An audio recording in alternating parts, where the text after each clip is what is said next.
I'm so excited to kick off today's event. Being a better advocate for yourself, how to make career change, how to make the career change you need, sponsored by Envois. Now, for those who don't know, Fairy God Boss is the largest career community for women. Millions of women visit Fairy God Boss for career connections, jobs, community advice, hard to find intel about how companies treat women in virtual events, just like this. So we are so thrilled to be joined by three leaders over at Envois: Susan Bodner, Pamela Hall, and Marta Hawkins. So would you each take a minute to introduce yourselves, please? We'd love to hear what's going on personally, professionally, whatever you got for us, and what your role is today over at Envois. Susan, we would love it if you could kick us off. Sure. Hi, and welcome everyone. So happy to be here. Thank you for the opportunity. So I'm Sue Bodner. I'm joining you live from Canada. No, we don't have snow or igloos yet, but I'm general manager at Envois Canada. I joined in September. So it's a new role, a new opportunity for me. Looking forward to chatting further with everyone and most importantly, hearing from you. So welcome. Fantastic. Pamela, we would love to hear about you. Hello, everyone. Glad to be here with you. Pamela Hall, I'm the VP of Marketing at Envois. I too joined in September, and I'm responsible for our orthopedics products, embracing and supports. I come from 27 years in product management and sales in the med tech space. I'm an electrical engineer by background. Ooh, la-dee-da. And then last but certainly not least, Marta, we would love to hear from you. Thanks, Lasheen. Marta Hawkins, I'm the Vice President of Operations in EGX, which is our Envois growth engine. It's our continuous improvement business system. I was with DJO, which is now Envois, for 9 years. Took a brief 1.5-year sabbatical and rejoined the company as Envois in July. So I'm back in a different business unit. I was in the bracing and support side where Pamela is now previously, and now I'm on the recovery sciences side of the business. So excited to be here. Looking forward to interacting with the Fairy God Boss people. Amazing. Thank you so much, Marta. And thank you all. I am so excited about our discussion today. This topic is very near and dear to my heart. So I know that our audience is going to be really able to take away some tangible advice from you three. Speaking of our audience, for those who are just tuning in, I would like to remind everyone that we will be answering questions that come directly from you all. Don't be shy. Please submit your questions on the chat box on the right of your screen, and we will do our best to respond to as many as we can throughout the conversation. But up until then, I got a few questions. First and foremost, this is a two-parter. Part one, where did you start your career journey? What were your previous roles and experiences like? And then part two, what motivated you to make a career change and pivot your career role? Marta, I would love it if you could kick us off. Sure. So unlike Pam, I did not have a focused degree. So I'm representing the liberal arts side of the world here today. But I graduated with a degree in communications and not a clue what my next step was. I was in sales briefly for a few months and determined that was not where I belonged. And I started with John Deere, which is about 15 miles from where I grew up.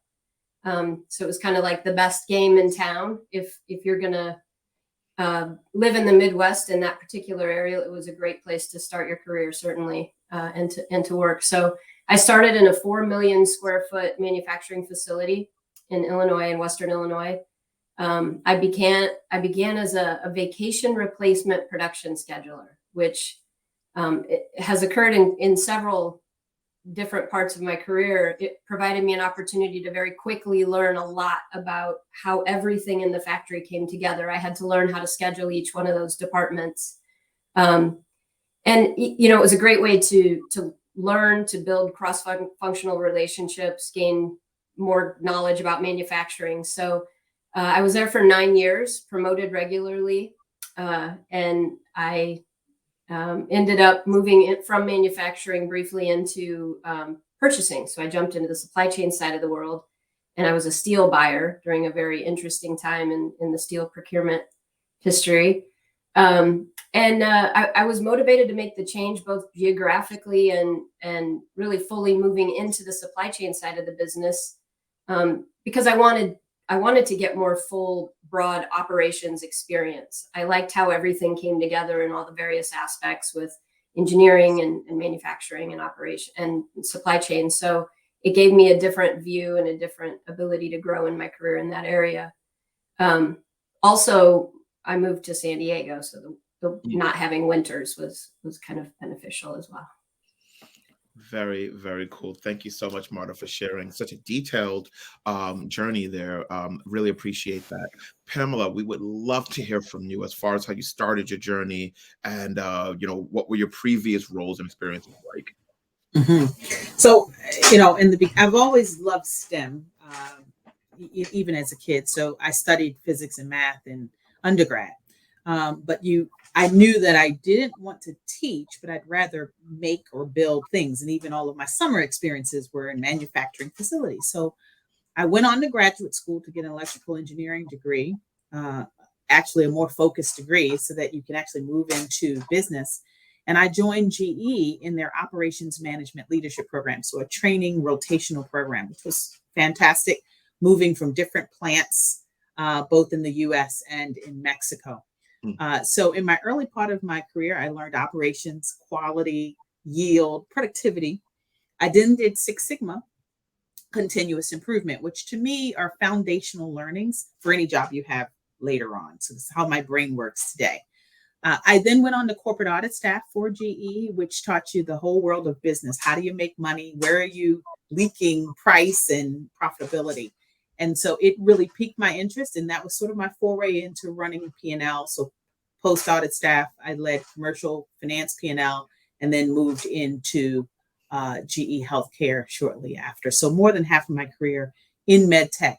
And when I spent time in any division in GE, it was all about the customer first, identifying their needs. And whether you were in product management, marketing, or sales, it's really how do you serve the customer's needs profitably? And so had many roles, whether it was product management or sales. I led the US market in sales. I led the Africa region for 5 years in sales. And I did product development both in women's health and in critical care. So taking all of that experience and moving it into what we do in bracing in supports, it's really about solving customers' problems. And so that's what I enjoy the most. Thank you. Fantastic. No, thank you. And last but certainly not least, Sue, we would love to hear from you as far as what motivated you to make the career change and pivot your current role. And then, again, let's talk a little bit about that career journey as well. For sure. Well, thank you. I actually started out, I thought I was going to be a nurse. And so I always like to mention that because of where I ended up.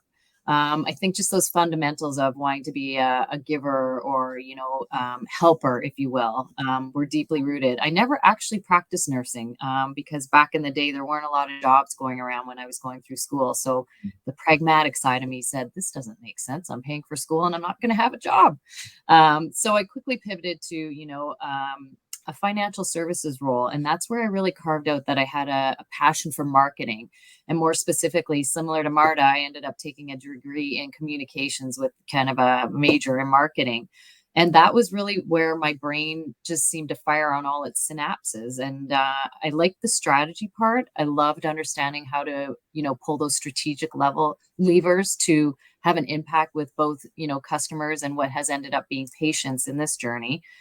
So I always was a little bit sensitive that I've had a few different industries that I've played in. And I used to be a little bit protective of that. But then I realized it was actually secret sauce. And so for me, it's an ability to share that, I've practiced marketing and strategy in a variety of different industries. And then I ended up in med device. And so after carrying the bag, as well as marketing, I pivoted to medical device. And that's where really the two joined was, the nursing or the medical type of background and knowledge along with that medical device marketing strategy, sales approach. And so I took all of those learnings to understand what are the things that make companies be successful in the medical device world. And where that really hits, has an impact, is understanding the value that you're creating for not only the patients, but also the customers that serve that patient. And so for me, I pivoted into this industry because the bracing and supports and recovery sciences industry is a different type of medical device or biotech or med device, med tech company. And I didn't know anything, and I still don't. I'm 3 months in and I'm still learning. But I'm a constant lifelong learner. And so by making this change was an ability to learn something new, a new industry, a new patient group, a new customer group. And so really excited to learn this part of the world. I love that. I love that. Lifelong learner. I mean, we all are, right? At the end of the day, we're never done learning. So I love that. So my next question, and I want Marta to kick us off with this one.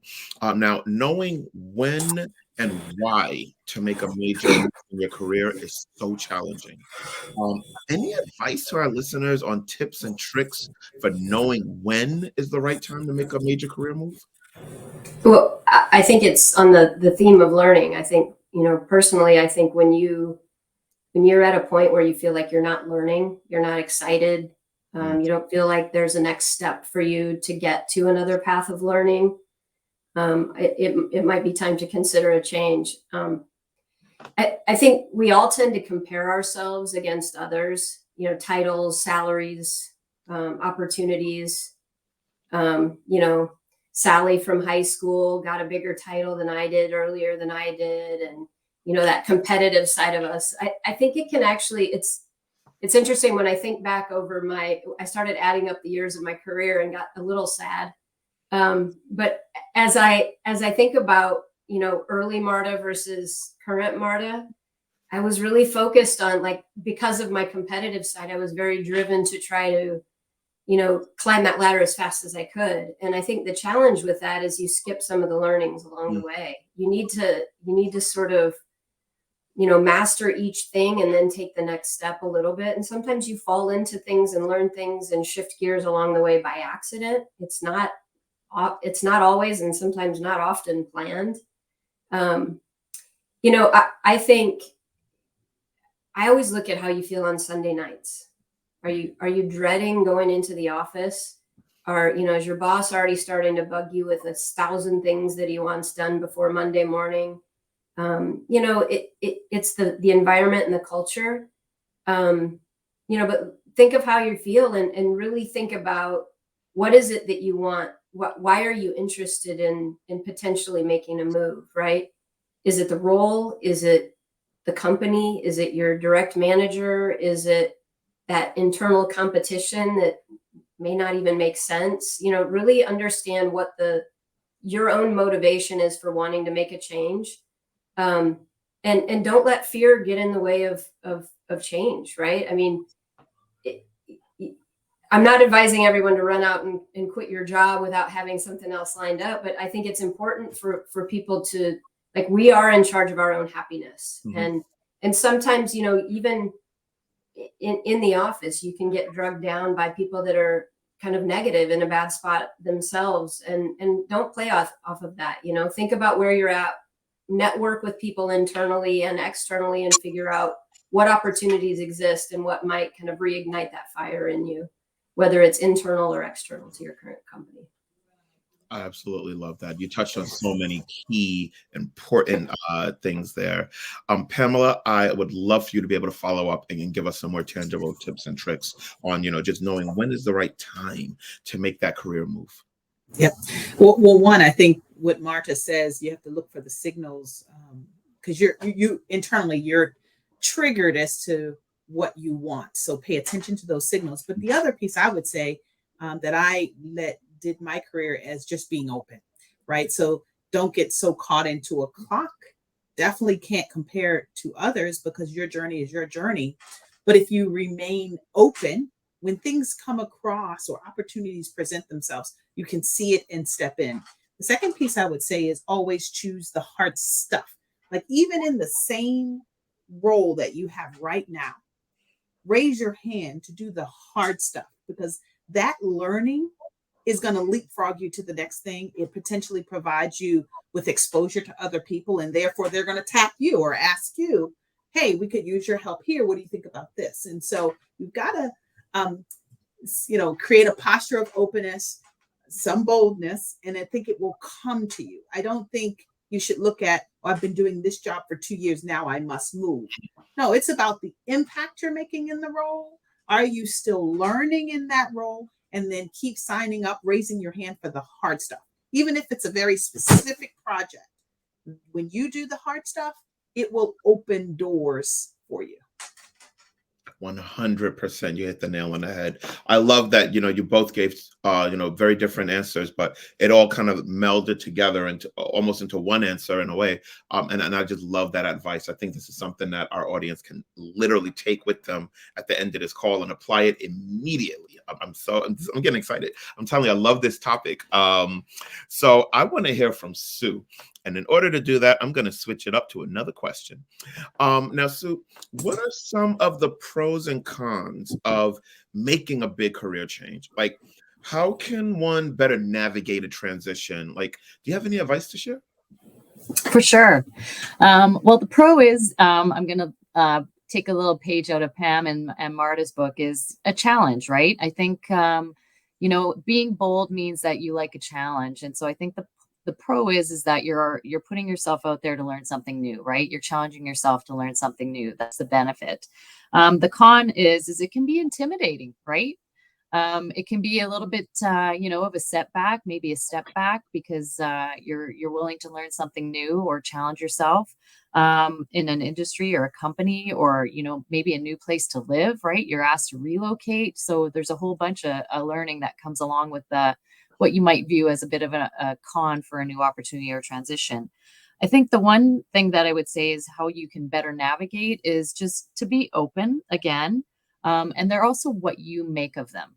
So you can approach your transition with, the either glass half empty or full mindset. And I think it's really important to have that right state of mind or perspective when you're going into a transition. Use your fresh eyes, take it as a learning opportunity, learn from those around you. And then most importantly, I think if you're going in a leadership type role, is make sure as you are learning, give some kudos, right? Hand out some recognition when you see someone, even if you're just getting to know them, but don't be afraid to say, hey, that's a great idea. Or, wow, that sounds like that worked out really well. Congrats. Make sure you're handing out that recognition and that positive reinforcement, and do it regularly. And you can do it even if you aren't in a leadership role. I think it's really important to always be leading with gratitude and kindness. So I think that's one way to easily navigate a new transition. Fantastic. Thank you so much. Marta, I wanted to know if you had any thoughts on this one as well. Yeah, I mean, change can be scary, but it can also be exciting, right? Like Sue said, it's an opportunity to reinvent yourself with new opportunities, new colleagues. I guess that's a pro. The con is also having to reinvent yourself, right? So if you are in a position where you've worked and built a good reputation, before you give up on that with a company or a career path, I think you can leverage the reputation that you've built, the colleagues that you have, and the connections that you've made to try and find another adjacent path, right? Rather than starting over with kind of building that. Now, if you have a terrible reputation, it's a great time to try that. I mean, no, but I also think it's important to have sort of a board of advisors, right? I have some close family and friends and previous colleagues, mentors, that if I'm thinking of making a move, I will ask. I'll reach out to them, and they are not at all shy about giving me the hard answers that maybe I don't want to hear, that I need to reflect on myself. And I think, most often their opinions align with my instincts. Sometimes I just don't want to hear it. And sometimes I need to. So I think, the other suggestion I would have is there's ways to not feel trapped. Sometimes we get into positions where, we feel we're, the financial breadwinner, we have kids, we have all these obligations financially. I think the best advice I would give to young Marta would have been, put a few dollars every check away, build up a side savings account that is your just in case sort of, fallback plan. Try to get 6 to 9 months of living expenses in an account that's just set off to the side. And then you never have to do anything. There's companies out there that will ask you to do things against your character or your integrity. And having that doesn't put you in a position where you feel obligated to do things like that. So I think, personal board of advisors, people that'll tell you the hard truths, be conscious of your reputation and what it's taken you to earn it. And just, safety nets are always nice. Thank you for that. Yeah. Pam, did you want to say something? Yeah, I wanted to add to the personal board of advisors. I agree.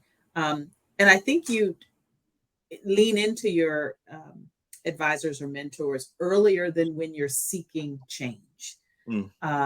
One, you want to be able to start to articulate what it is you want to do, right? Because if you wait for jobs to come to you, people will have already defined in their mind, oh, you're in operations, that's what you're going to do. This is the jobs I'm going to present to you. Versus if you lean in and say, yes, I like operations, but I also like marketing, or I also like continuous improvement. They didn't know that, right? So lean in and use your mentors or your personal board of directors or board of advisors and talk through what do you see yourself as, and then they can add to it. So you are in the driver's seat. This isn't the NBA where somebody's got a scout looking for you. Truly.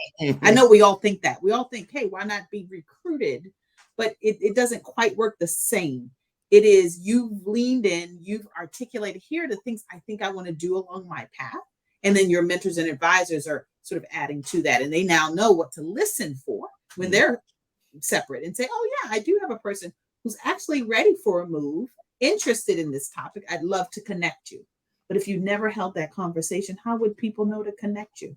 So lean in before the change is really needed, because it does take time to make change. Well, I love that. I'm so happy that you chimed in there, because I had a question for you anyways. This is perfect. Coming off of that one, I'm so curious, how have you benefited from the skills and experiences you've gained in your career pivot and journey? I alluded to the fact that I started early on sort of Six Sigma, continuous improvement, and audit. These are skill sets that teach you how to do critical thinking, how to size up problems quickly, and then how to work with stakeholders. That's what each of us needs to do in every job, no matter the title. And so there are skills that we capture in each job that you just want to keep pulling forward and continually refining as you go along, because they really do benefit how you approach the new role or the new job, right? You may not have experience in the spot that you're going to, but you can rely on the skills, your thinking skills, your listening skills, so that can be your strength as you move into a new job. Love it. I love it. Sue, same question for you, if you don't mind. How have you benefited from the skills and experiences you've gained in your career pivot and journey? For sure. And I think I alluded to it in an earlier commentary, was if anyone's crept me on LinkedIn, they'll see that I've had a very diverse background. And I think that has helped kind of well-round me from a different perspective of, every industry is a little bit different. And so if you have any kind of commercial experience from a marketing or a sales standpoint, different industries do things differently. And so if you're able to bring kind of that all along with you as you continue on with your career, you're learning how different industries go to market. You're learning what things customers or, partners respond to. You're learning what works and what doesn't. So then you have this little bag of tricks that you kind of drag along with you as you go through different career choices that you make. So I think for me, it's that diversity and that learning that you take from each of the different roles that you had. To Pam's point is that, you're bringing that along with you. So you have a whole plethora of goodies in your bag of tricks that you bring into your next role or next career opportunity. Fantastic. I'm loving the flow of the conversation. I'm loving these answers. And I know our audience is getting so much out of this. I know that for a fact because we have a couple questions from the audience. So I'm going to take a look at some of these. We'll do some of them now, and then we'll save the rest for the end of the chat. So the way I like to do this, ladies, is Family Feud style. So whoever has an answer, just unmute yourself. First person I see you unmute gets it. And of course, more than one person can answer, but whoever wants to go first, unmute first. Okay, so first off, let's see here. Okay, in a pivot, how do you keep your resume with experience in a different area from working against you?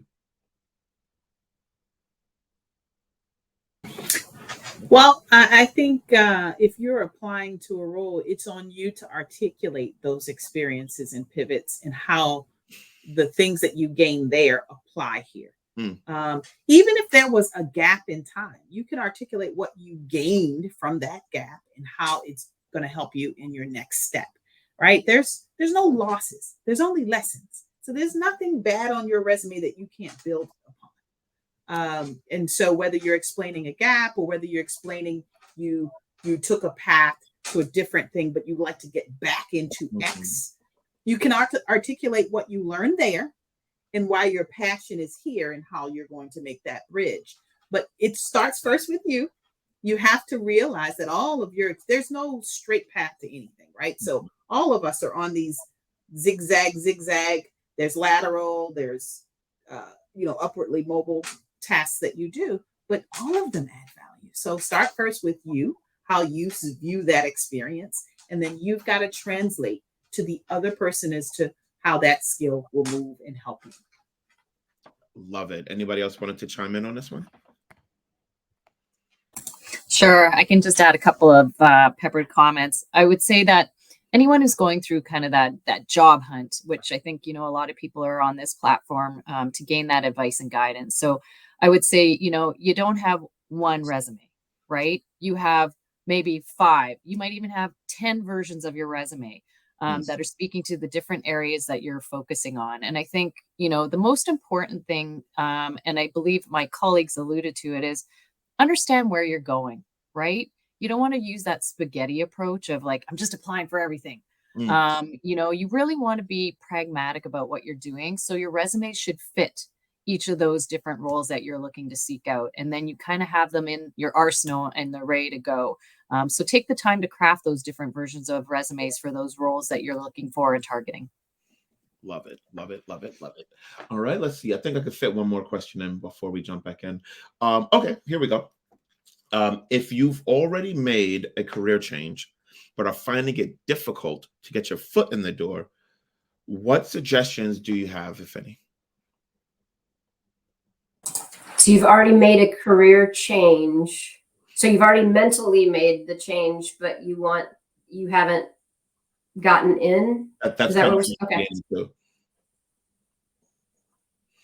I mean, that's grit, right? That's networking, and that's rolling up your sleeves and getting a little dirty and figuring out how to find the people you need to help you get through that door. LinkedIn is a great way to see connections and see who you're connected to.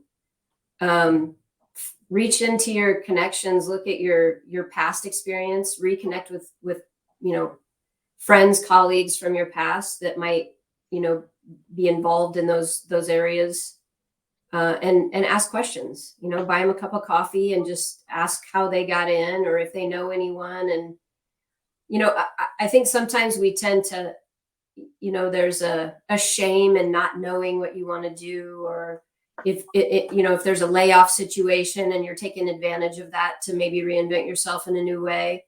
The best thing you can do for yourself is own it and let people know and let people help, I'd say. Yes, I would add to that, one of my mentors always taught me there's three things that happens in a transition point. Geography, you could change geographies, you could change industry, or you can change function. So the person who asked that question may say, I'm ready to change function. The key is don't change all three of those at the same time. So if you're navigating and you said, okay, I got to bring something. So that means maybe you keep your geography and your function the same while you change, industry or vice versa. So that way you're bringing something to get in and then you can navigate. But it's hard to do all three at one time. So at least you're coming with, Sue and I, both marketing and sales. We're going to at least bring that in the transition, even if we change geography or if we change industry. But we do have something to bring. So think of it like that. You have something to offer to a company. Don't change all three at one time. Make a decision. I might change industry, but I want the same role, but in the new industry, so that you can come with some level of strength or some level of contribution into this next role. Fantastic. I love it. So audience, I see you guys are bringing in all of the questions. I love it. Keep those coming. We're going to get back at it in just a couple minutes. I do have a question here that I can kind of pivot into my question too. So someone's asking, what's the best way to find a mentor to add to your personal board of advisors?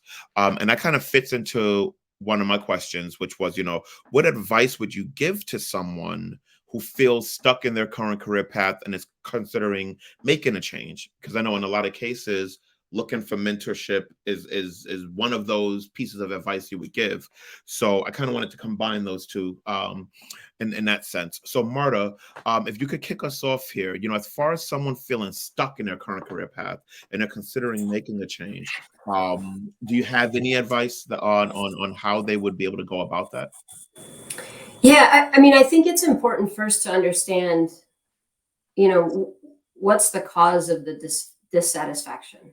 I think if you better understand that, it might help guide you in where you want to go as well. So, have they advocated for themselves? Have they, it's finding a job or changing careers is sort of like dating. Like if you just hang out in your living room, probably the right person isn't going to just show up on your couch with you, right? So I think it's important that you've got to put yourself out there. You have to be your own advocate.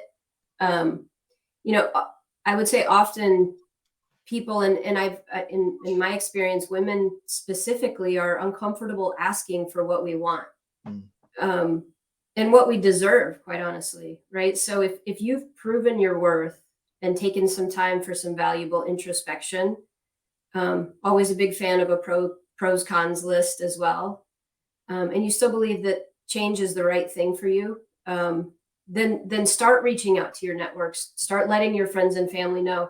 You never know who has experiences or advice that could be valuable if you don't bring it up.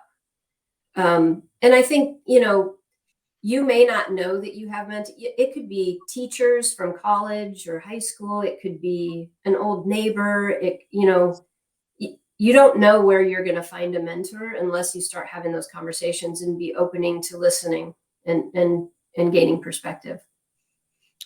I hit that. And I could give Fairy Godboss a plug here too, connecting with similar situations, similar organizations that try to connect people. 100%. You really just you hit the nail on the head on so many parts just there.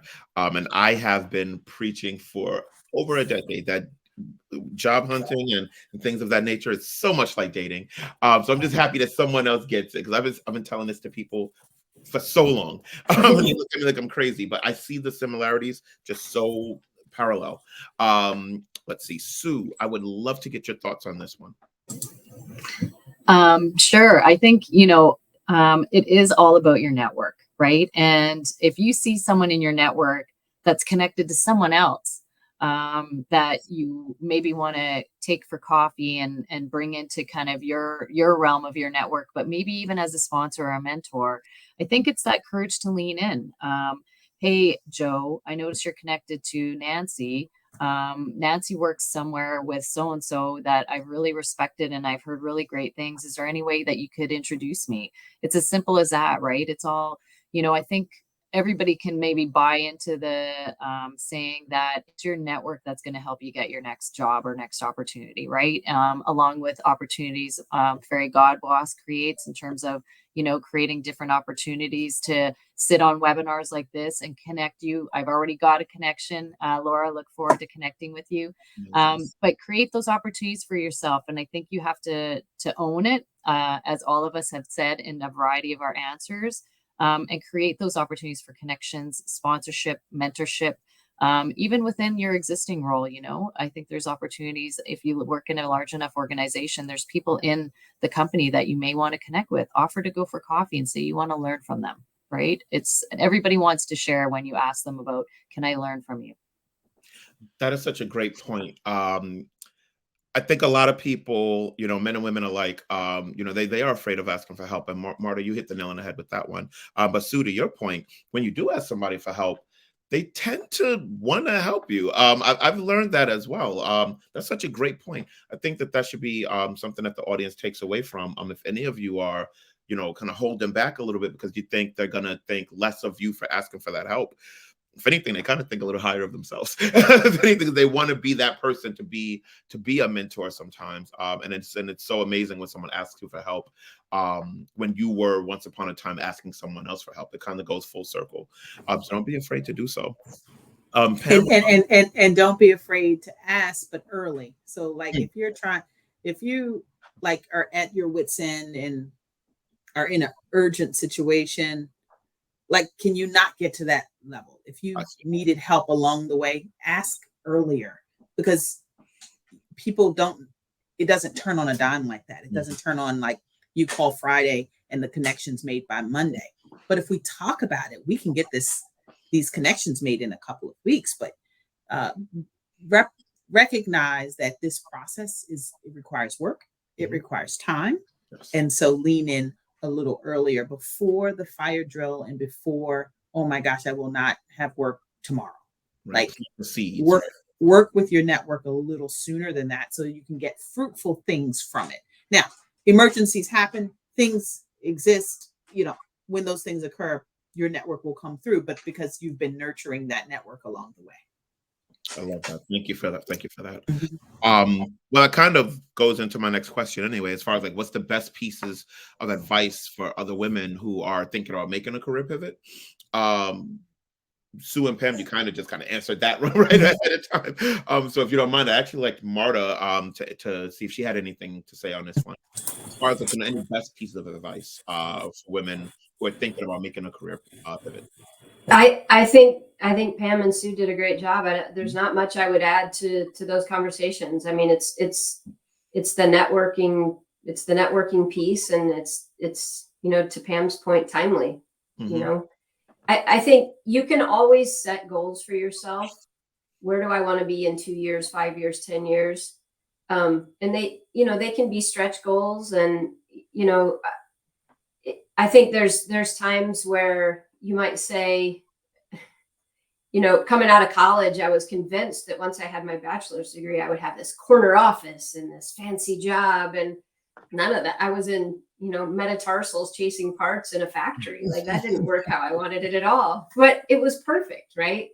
And I think setting realistic expectations with stretch goals is really important, and don't be afraid to revisit those, and acknowledge that your desires and your, what makes you happy might change, and be open to, exploring. And I think, Pam touched on it earlier, raise your hand, jump into projects that are a little outside of your comfort zone and learning things that you may not have already learned or experienced, so that you can decide if maybe that's something you want to explore more in the future.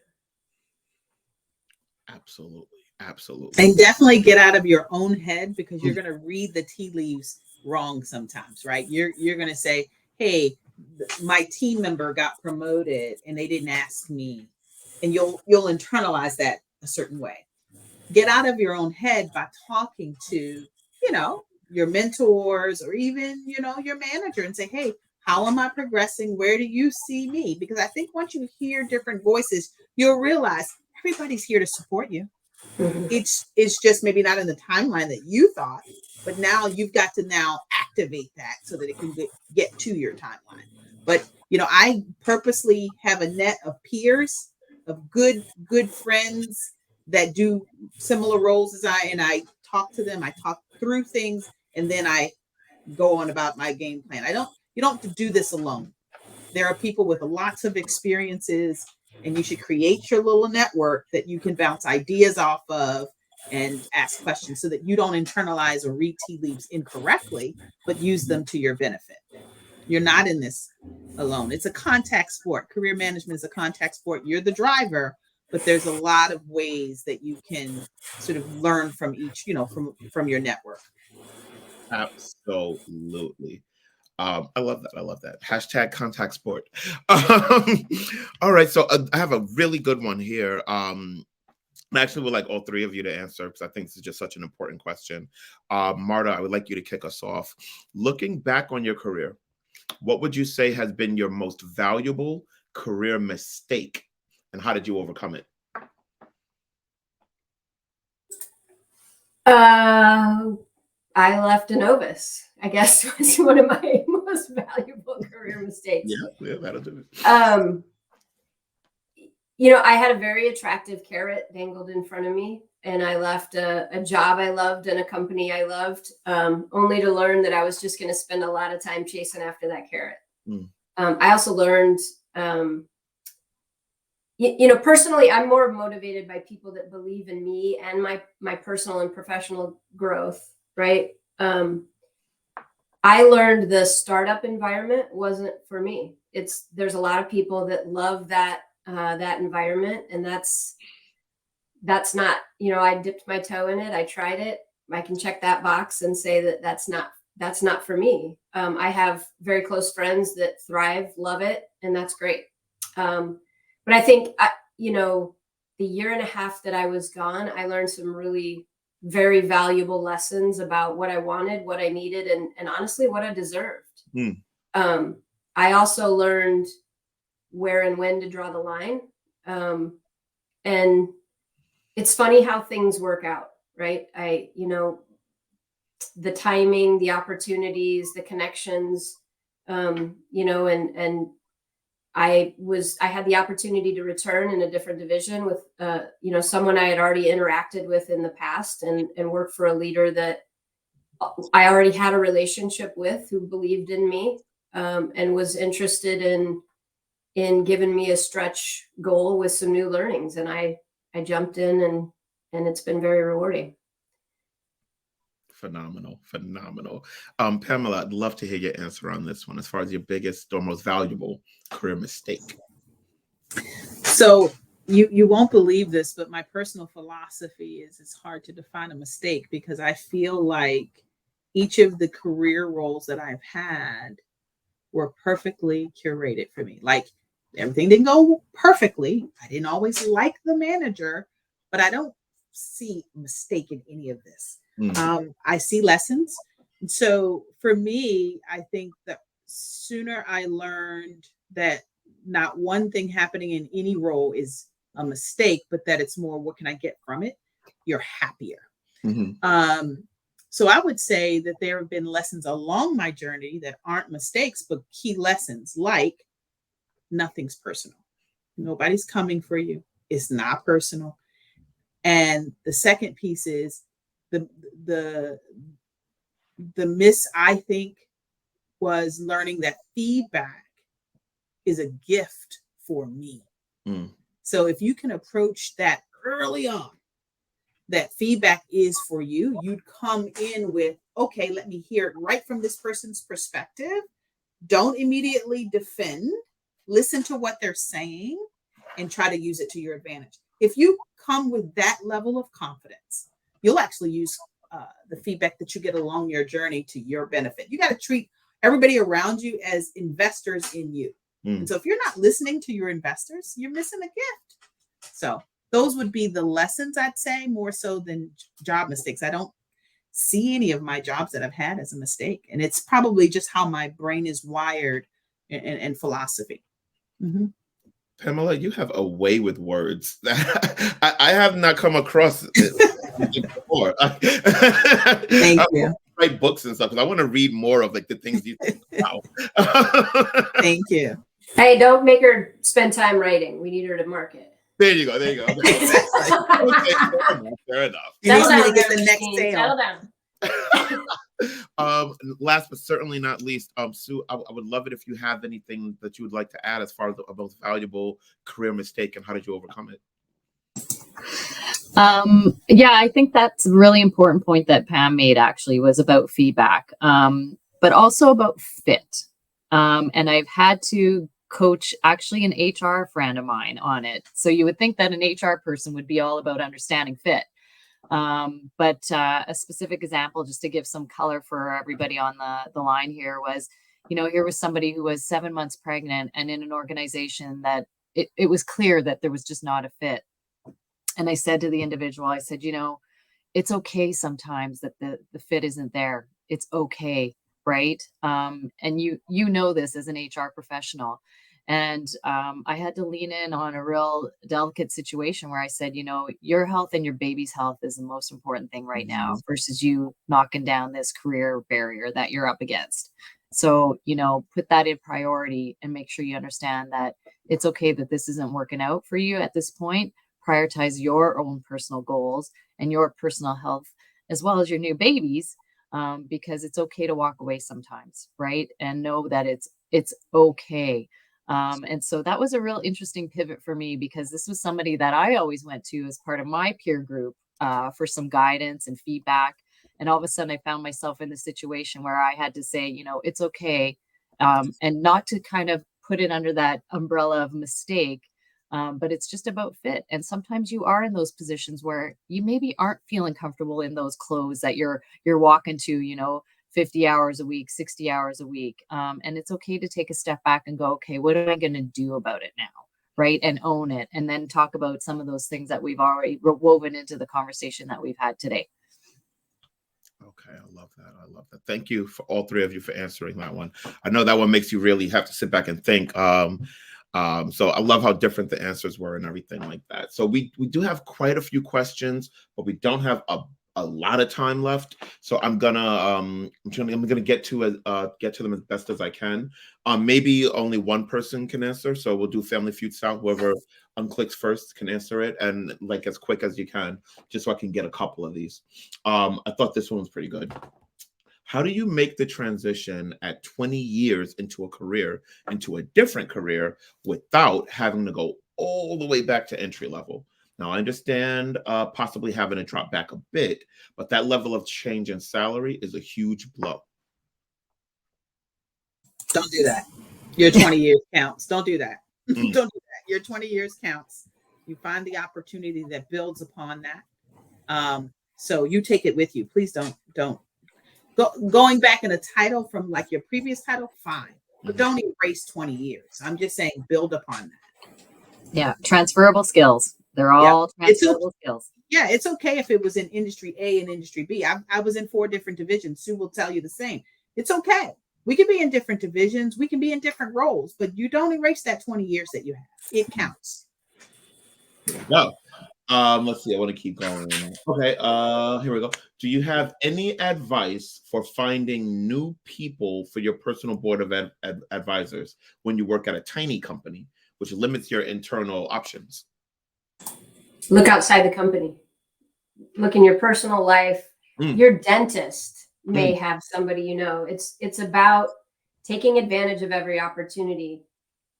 I can't tell you how many times, the old Strengths Finder books, I have a lot of woo, which is embarrassing, but it just basically means I've talked to anybody, I think is what it means. And that has really served me well personally. Just, I can strike a conversation up with anyone, going to get my mail, coffee, whatever it is. You never know how you're going to connect with someone. So again, it's just like the dating thing. If you don't put yourself out there and have conversations and connections, you're not going to find those people. They're not just going to pop into your life randomly, typically.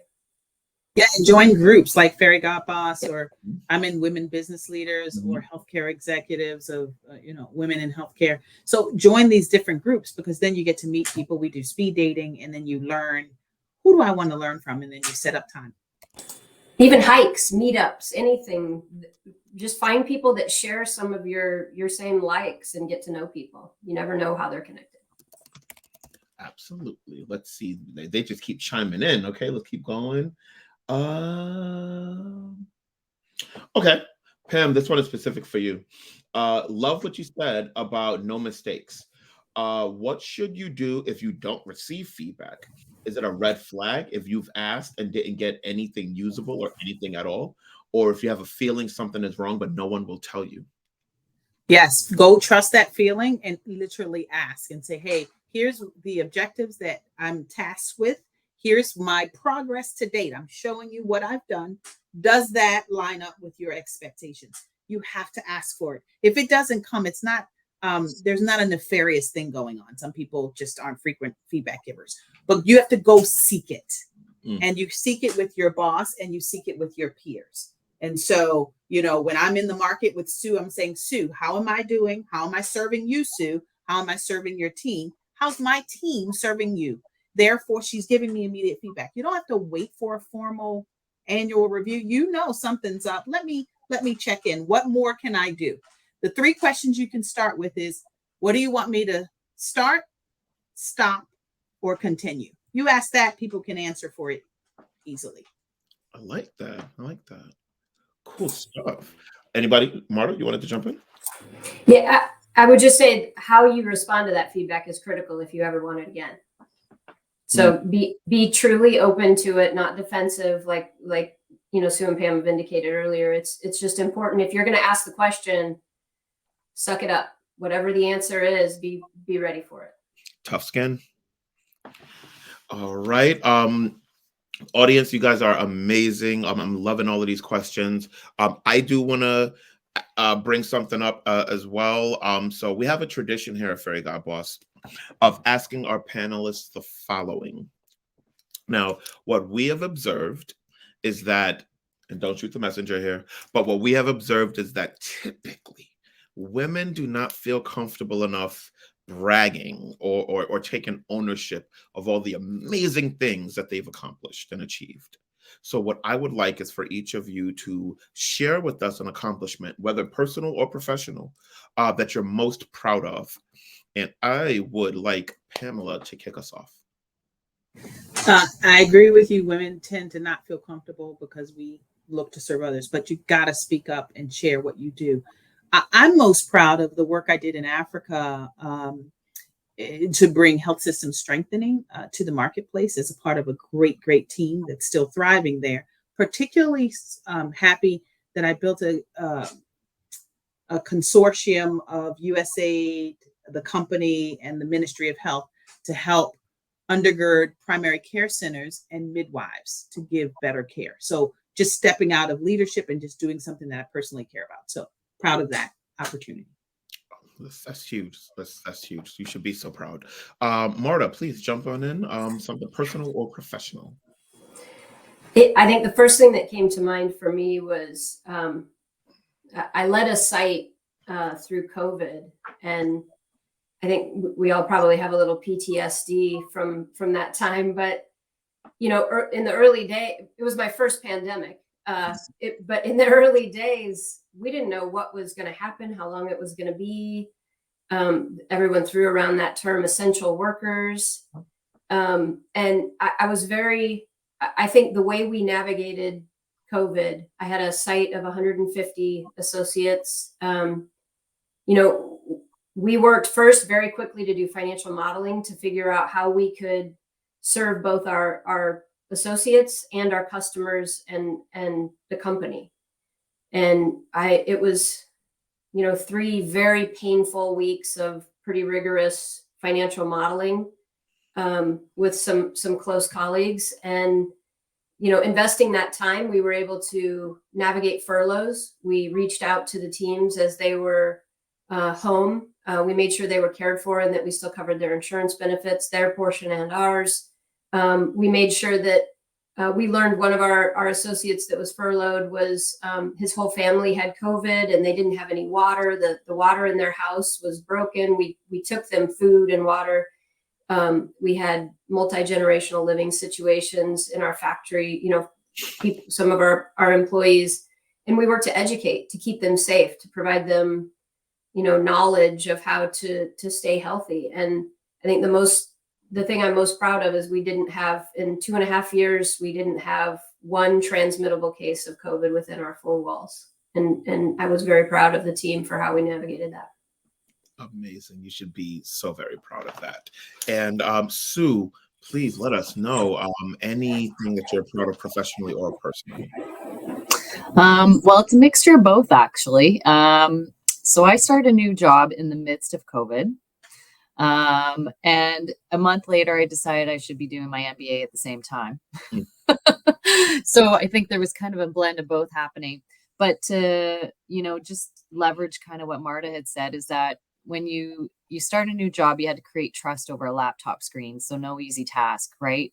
But what we did was lead with kindness. And more importantly was just because we were in the med tech space, we were calling on, hospitals, different kinds of level of care facilities and things like that. And the first response to, working with the sales team was doing what they needed to do, right? Keep themselves healthy, do whatever they needed to do. We did not have mandates from the company. And we still had to carry on. So figuring out, how do we run this business through a pandemic? And it was always, with the advice of meet your customers where they're at. If you needed to take a cup of tea to the parking lot and just have a conversation with someone that could get out of the hospital for a minute, was just meet the customers where they were at. And, suffice it to say, as much as it was a bit of a daunting task, we were able to grow the business year over year through 2 years of a pandemic. And so not only did we successfully grow the business, I also managed to get my MBA. So I managed to do both in the course. But really it was, leading a team through a pandemic, which I think everyone should be able to put that on their resume, because it was uncharted territory, wasn't it? Yes, absolutely. So this has been a phenomenal hour of spending time with you. Thank you so much, Sue, Pamela, Marta, for joining us today and for sharing such fantastic and tangible advice. This is real stuff that we can really take with us. And I love when conversations go that way. As a reminder, we'll be sending out a recording of today's event, along with resources to learn more about opportunities at Envois. In the meantime, be sure to check out Envois' profile and jobs on Fairy Godboss. Also, we'd love to hear your feedback to help us improve future events. So please head to the Typeform tab on the right side of your screen and share your thoughts in a brief 1-minute survey. Say some nice things about the guy in the purple. And thanks, everyone. We will see you all next time. This was phenomenal. Thank you so much, everyone. Thanks, Asheen.